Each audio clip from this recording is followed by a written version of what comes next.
Welcome to the Piece of Me podcast, the place to find different ways to bring enjoyment, simplicity, happiness, and of course, more peace into your life. Life gets busy, noisy, and at times it's messy. I'm here to help you clean things up and put peace back in its place. Each episode, I'll share tips, ideas, and fresh perspectives to help you live your best life.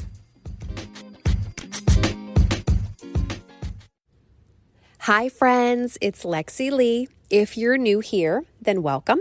If you're not new, then welcome back. I'm really glad that you'll be joining me for today's episode, which is all about enforcing your boundaries. Now, what we're going to talk about is kind of what boundaries are and how you can actually enforce them. How do you keep them in place? How do you keep people from crossing the boundary? And what can you expect when you put a boundary in place? What might happen when you do that? So, starting with boundaries. In my personal opinion, I think a boundary is kind of this threshold of what I'm willing to tolerate or not tolerate, what I'm willing to accept or not accept, how I'm willing to be spoken to or treated. It's kind of this, what I find acceptable and what I don't find acceptable. And I will say that sometimes that boundary can be a little bit flexible depending on the situation or the person that I'm talking to or in a situation with. So a boundary can be a little bit fluid. It can change depending on if I'm talking with a coworker versus a family member versus a friendship, how long I've been friends with that person, to a relationship or a partner, maybe a new relationship versus one you've been in for a while. So whatever the boundary is, for me, it's fluid. It's going to not be so much of a black and white line or too rigid. It's going to have some flexibility. And I think that's a key point in boundaries and enforcing, because it's not just one straight line in the sand. It's different situations are going to kind of need to be adjusted. So I think one of the great things is about boundaries right now, we're talking so much about it, and I think it helps to create healthier relationships that we have, because things can feel off. If we feel that someone's asking too much of us all the time, or we're always showing up 80% and that person is showing up 20%, it feels off. It doesn't feel good. We feel taken advantage of or not heard, not validated, disrespected, mistreated, whatever it might be. So a need for a boundary or trying to enforce that boundary is only going to help us get whatever that relationship is back on track and feeling more it's a relationship that kind of feeds both of us, right? It's going to feed the person who's on the other side of it and also the person who feels like they need to establish the boundary. Again, I'm really glad that people are talking so much about boundaries and it's becoming a much more openly conversation.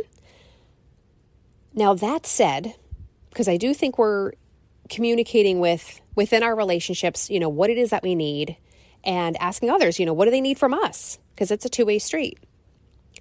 But that said, when it comes to boundaries, chances are, if you're listening to this right now, you might need more help with how to enforce the boundary, not necessarily what the boundary is for you. You probably already feel like someone has taken advantage of you, someone has disrespected you, someone has misspoken to you, been rude to you, continues to take from you but never reciprocates, etc. So you might already be feeling like, I know exactly what I don't like. This doesn't feel right. This doesn't feel aligned to me.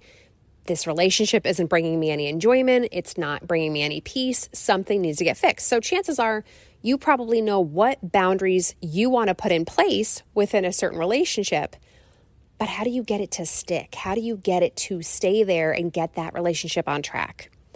So when I say relationship, I'm using that word very interchangeably because we could be talking about a relationship with a coworker, a relationship with a family member, with a friend, a partner, etc. So relationship, kind of using it as a general term right now. When we look at boundaries, the first and foremost thing you don't need to necessarily tell everybody what your new boundaries are.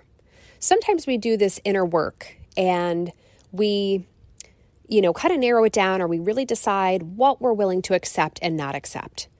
There's also a saying out there that we teach people how to treat us. And we do that by what we allow. If we allow ourselves to be disrespected, if we allow ourselves to be spoken down to, if we allow ourselves to be mistreated, what we are communicating to the person on the other side of that is that it's okay because we're willing to accept that. We keep coming back, or we don't put our foot down and we don't say no. So we're communicating that it's okay to be rude to me. It's okay to keep taking and me allowing it to happen. So the boundary, by putting that in place, we're going to help kind of shift that a little bit. So again, you probably already have the boundaries that you want to enforce. What is that going to look like? How do we do that? It can show up in a lot of different ways, how to enforce that boundary. I'm going to give you a handful of where that can start to look. Before I even give you that, I just want to let you know that when you start to enforce these things and you start to put that boundary in place, people might not like it. They might not like that they don't have the same access to you. They might not like that they can't talk to you the way they've been talking to you. They can't treat you the way they've been treating you because they've been doing it for a while. So now we're asking people, by how we, what we allow, to change their behavior, and people won't like it.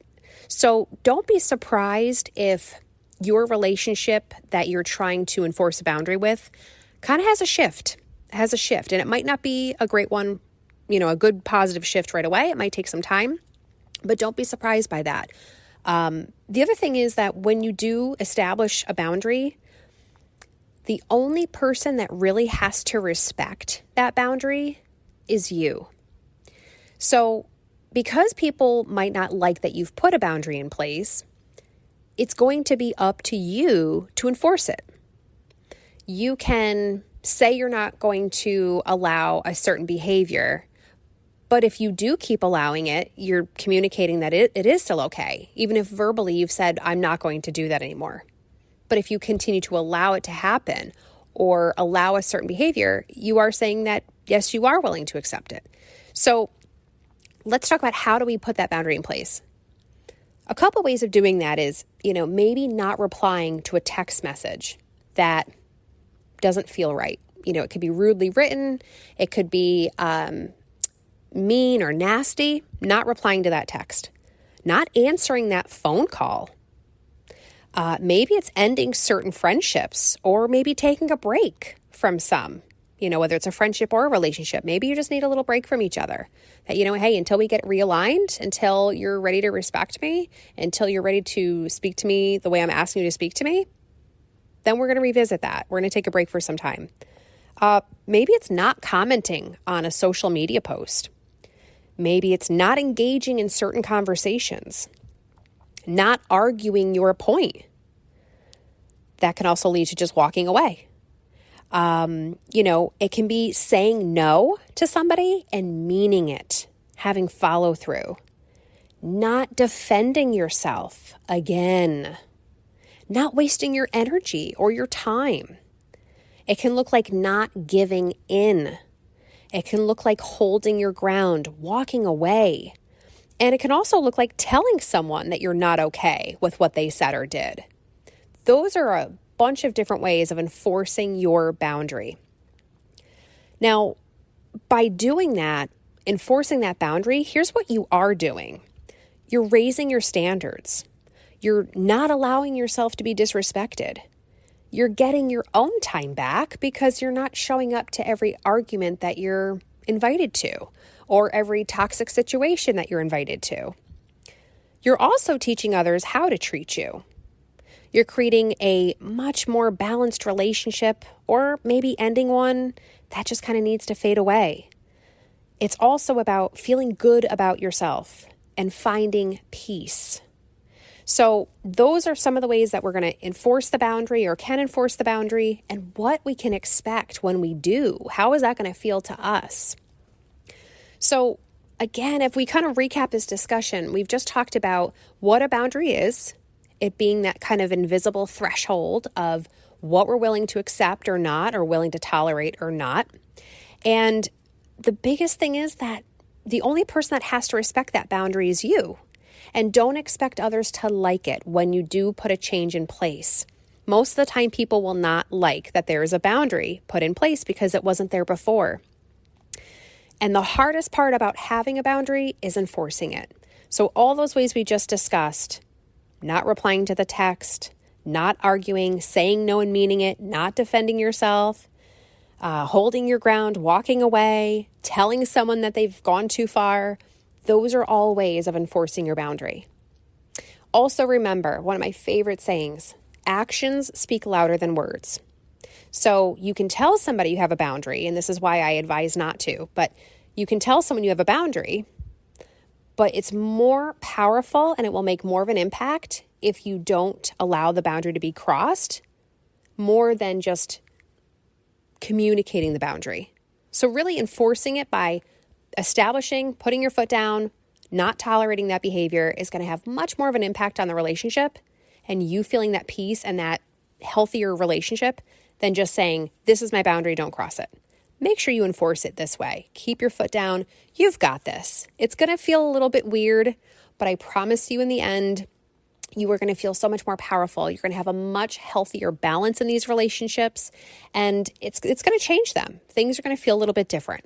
So I hope that this has helped you, and I'd love to hear from you in the comments below, maybe some of the ways that you are going about enforcing boundaries on your own, or what's worked for you.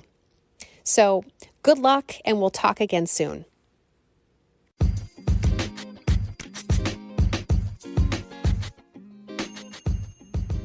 Thanks again for joining me today. If this episode has helped you or can help someone you know, please share it with them. Stay safe, and we'll chat again soon.